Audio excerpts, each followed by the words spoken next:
Dans la méthodologie de la transdisciplinarité, il y a un axiome ontologique qui concerne le niveau de réalité et les tiers cachés.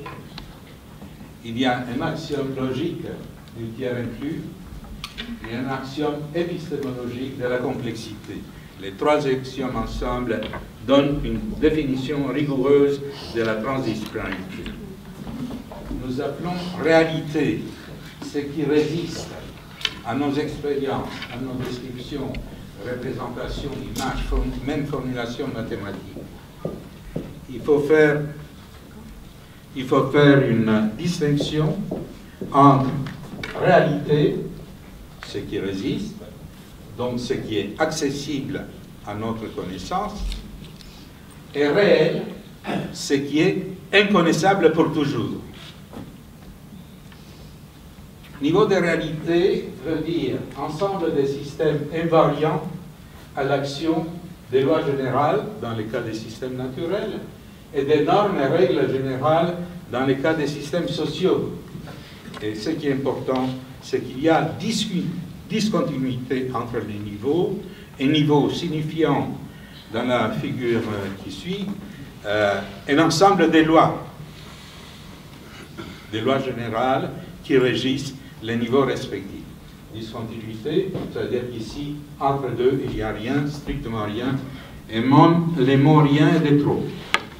Exemples, vous les avez ici, différents exemples, dans les systèmes naturels, dans les systèmes sociaux, par exemple dans les systèmes sociaux, niveau individuel, géographique, communautaire, famille, nation, communauté civile, espace-temps, niveau planétaire et même niveau cosmique.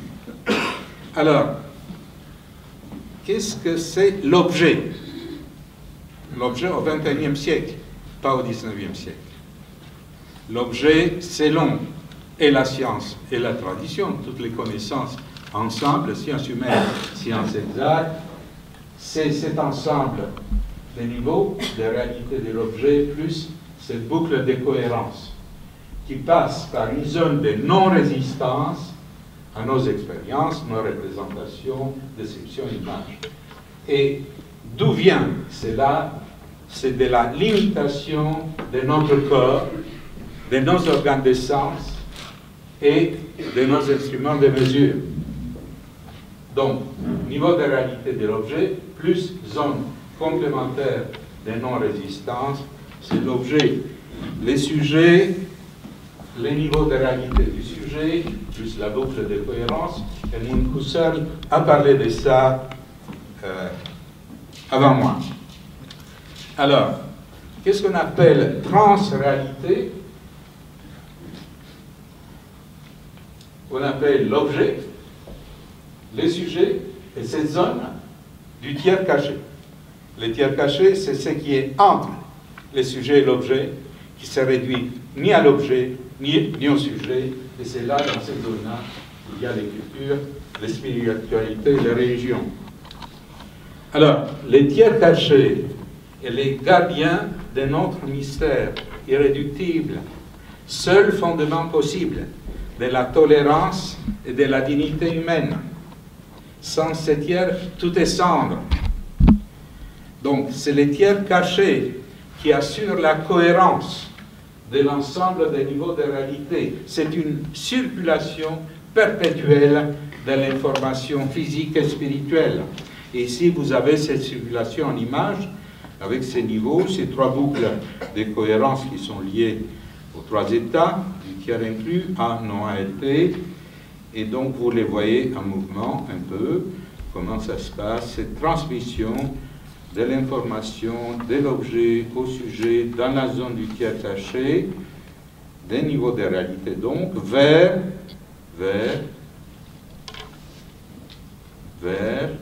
les tiers cachés. Et du tiers caché, ça revient vers le niveau de réalité. Une sorte de perpétuum mobile d'information physique du côté de l'objet, spirituel du côté du sujet. Donc, le tiers caché, dans sa relation avec les niveaux de réalité, est fondamental dans la compréhension de unus mundus transdisciplinaire. La réalité une à la fois unique et multiple. Si on se limite au tiers caché, l'unité est non différenciée. Elle est symétrique. Elle se situe dans les non-temps. Si on se limite au niveau des réalités, comme les sciences, il n'y a que des différences et des symétries situées dans les temps. La considération simultanée des niveaux de réalité et du tiers caché introduit une brisure de la symétrie de unus mundus. Et en fait, les niveaux de réalité sont précisément engendrés par cette brisure de symétrie introduite par quoi? Par l'impitoyable temps. Donc, la personne humaine apparaît comme étant l'interface entre les mondes et les tiers cachés. L'élimination du tiers caché de la connaissance signifie un être humain unidimensionnel, réduit à ses cellules, neurones, quarks et particules élémentaires. La notion transdisciplinaire de niveau de réalité est incompatible avec la réduction du niveau spirituel au niveau psychique, du niveau psychique au niveau biologique, du niveau biologique au niveau physique. Néanmoins, ces quatre niveaux sont unifiés par les tiers cachés. En conclusion, les tiers cachés réalisent les liens entre la réalité et le réel, ce que la philosophie a toujours rêvé de faire. Il est radicalement distinct du réel voilé. Il est inconnaissable, mais il est source de la connaissance. Il est rationnel, mais il est non rationalisable. Il est alogique, tandis que le tiers inclus, dont nous parlons beaucoup dans la transdisciplinarité, est logique. Les tiers cachés, les fondements de l'herméneutique transculturelle, de la culture, transspirituelle, de spiritualité, transreligieuse de la religion et transhistorique de l'histoire. Ce tiers inclus a une infinité de visages. Petite bibliographie, qu'est-ce que la réalité, paru à Montréal en 2009. Merci.